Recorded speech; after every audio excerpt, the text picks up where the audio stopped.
Alright, hi everyone. This is a continuation of section 1.4 for KC1 on quadratic functions. Okay, so today we are going to be talking about manipulating equations.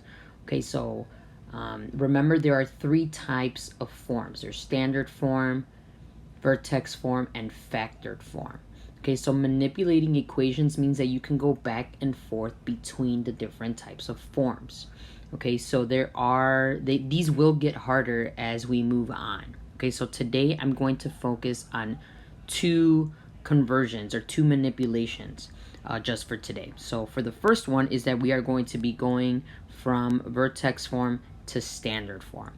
Okay, and you're gonna notice that on your homework or your quizzes or things like that, that I use f of x and y all the time. Okay, you need to remember that f of x is the same thing as y. Okay, so if you might see one over the other, and that's just because sometimes y is shorter, but the function of x is more mathy, I guess you can say, but it's the same thing. Okay, so if you see f of x here instead of y, or y instead of f of x, it's still the same thing. So we're just really worried about the right side.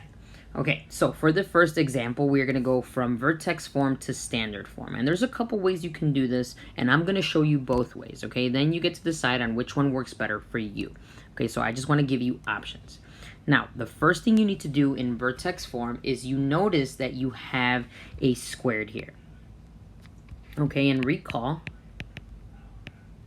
that something squared is like anything squared. For example, if I have 7 squared, if I expand that, that just means 7 times 7, right?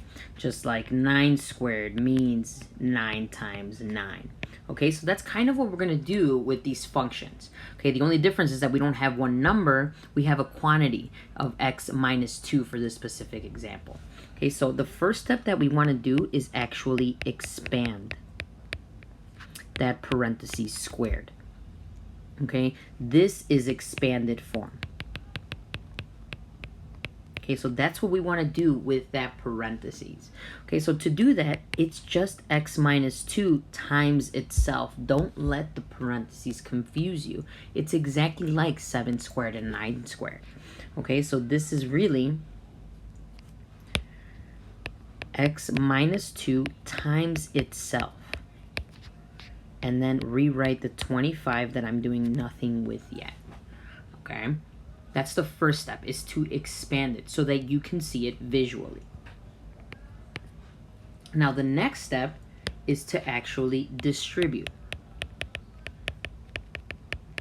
And if you remember, distribute means to multiply. Okay, so you are going to multiply these terms. Okay, so the way that I'm going to show you right now is one of the options that you can do when you are doing the distributive property. And that is using kind of like a Punnett square, okay, that you might have or you might remember from biology. Okay, what you're going to do is you're going to put all of these terms on the sides of those boxes, right? So the first one, we'll do x and then a minus 2. And since it's the same thing, it's twice, it's x and then a minus 2. And then you just multiply. Right, so x times x will give you x squared. X times negative 2 will give you negative 2x. Negative 2 times x is negative 2x again. And then negative 2 times negative 2 is a positive 4. Okay, notice that these two that are on a diagonal, not only are they like terms, they are the same thing. And they will be the same thing because when you expand it, you're multiplying or you're squaring the same thing. Like you're multiplying the same thing by itself. So those should be the same thing when you're expanding in vertex form. Okay, so now all I'm going to do is I'm going to rewrite it so I can have it on here. X squared minus 2x minus 2x plus 4, and then bring down that 25. Don't forget about that. Okay? We haven't done anything with that yet, but we will. Now, after you distribute and you get to this point, you will notice that you have like terms. So now you are going to combine those like terms. And when you are combining like terms, you're either adding or subtracting, depending on your sign. If the signs are the same, then you are going to add. Okay, for example, here I have a -2 and a -2 that will combine together. Since the signs are the same, it's really -2 plus -2. So you get x squared minus 4x. And then notice that you have another set of like terms. You have a +4 and a -25. So because the signs are different here, you are actually going to subtract. Okay, so you have a 4 minus a 25, which will give you a -21. Okay, this is actually your last step because now this is in standard form, which is what you wanted to do. Okay, so that is your solution. Now, you don't always have to use this little Punnett square that I did over here just above or just to the left of this. Okay, another example, the second example that I'm going to show you, I'm not going to do that. I'm actually just going to use a distribution property. So it is up to you on, again, which one is easier to you. So I'm just giving you options here. Okay, so notice that for example number 2, you do have something in front of the parentheses. We're going to worry about that at the very end, or towards the very end, okay? The first step is still the same. We are going to expand the parentheses squared, okay? Which means that I get -3. Again, I'm not changing that. I'm just rewriting it. Then I have x plus 2 times x plus 2. That's what expanding means, that you are multiplying by itself. You're making it bigger, okay? Now from here, instead of using the little square, I'm going to use the distributive property, okay? So it's still the same step. Remember that distribution means multiplication. But all I'm going to do is multiply this x by both of these terms that are in the other parentheses, and then the 2, multiply that by both of those terms in the other parentheses. It is up to you on what you want to do. All right, so again, -3, nothing changes. And I'm still going to have parentheses here. So x times x will give you x squared. X times 2 is a +2x. +2 times x is a +2x. And a +2 times a +2 is a +4. Okay, again, remember that when I said you are expanding here, you are going to have the same like terms with yet x variable. Okay, so before I subtract the 5 here, because I still need to subtract 5 at the end, I know for the previous problem, I got rid of the parentheses. I can't do that yet because of this 3 here. Okay, so what I need to do is combine like terms inside the parentheses first, and then get rid of that -3. Okay, so these are the same, which you're going to add. So I have x squared plus 4x plus 4, the -5 at the very end. Now you are going to, let me write my steps here. So I combine, I'm going to put CLT means combine like terms, okay? Just so you guys know. Okay, remember that you are adding or subtracting there. All right, so the next step is to distribute again. And I'm going to distribute or multiply that -3 that's in the front by all of these terms that are in parentheses. Okay, now I'm just multiplying it by the numbers. I have a 4 in the middle, at the 4 at the end, and there is an invisible 1 right here in the very front. So if I distribute that, -3 times a 1x squared will give me a -3x squared. -3 times a 4x will give me a -12x, because a negative times a positive is a negative. And a negative times a +4, again, will give me a -12.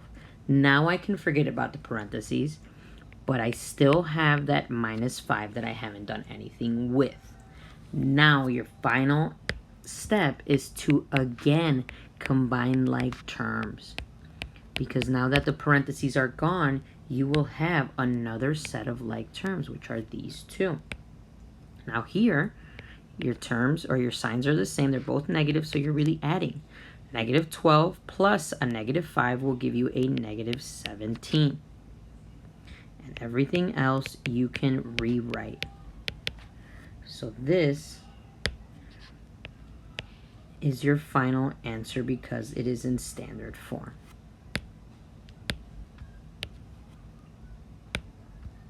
Okay? Which is what you want. Again, I gave you two examples, one using a little Punnett square, one just using the distributive property. You can choose whichever one you prefer to use. Okay? Now the second manipulation of equations is from going from factored form to standard form.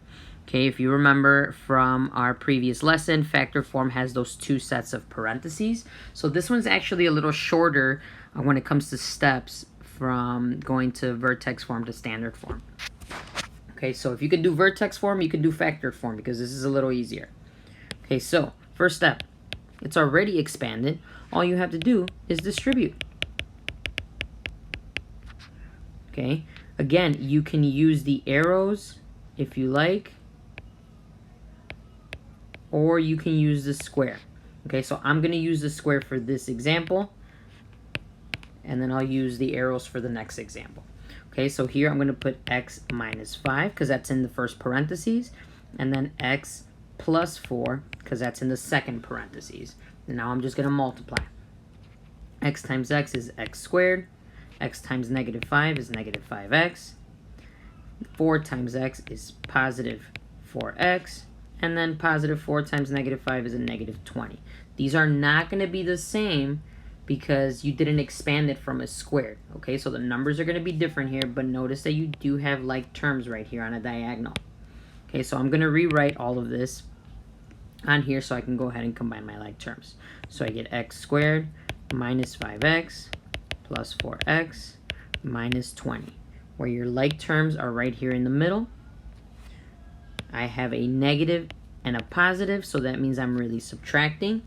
Negative 5 and 4, you're subtracting those two, so subtract your numbers. Okay, so 5 minus 4 is 1, and you have more of a negative number, so that is a negative 1x. And rewrite everything else. That does not change. You do not have to write the 1 in front of the x. It is completely up to you. So the second step, we combine like terms. That's what CLT means. Okay, and this is now in standard form. And I'm done. Okay, so these are a little shorter than the ones above. Let's do one more example and then we're done. Okay, so this one does have a 2 in the front. Okay, so this one is going to be a little longer, but it is the same process of what we did above. Okay, I'm going to use the arrows for this one, so I am going to distribute first. So it's going to be x times x. Rewrite that too, which gives me x squared. X times a negative 3 gives me a negative 3x. Then a positive 1 times x gives me a positive 1x. And a positive 1 times a negative 3 gives me a negative 3.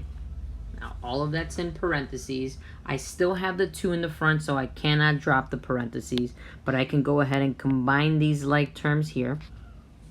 Right, 1 minus a 3, since I am subtracting here, will give you a negative 2x. Rewrite the other two terms that nothing changed, you're just bringing them down. Okay. So we combine like terms here. And then here, the very last step is to distribute again because of that 2. So I am going to multiply this 2 by everything inside the parentheses. And remember that when you don't have a number in front of the x squared, it is a 1. So I have 2 times 1x squared gives you 2x squared. 2 times a negative 2x gives you a negative 4x. And 2 times a negative 3 will give you a negative 6. Now I am done. This is in standard form. Okay,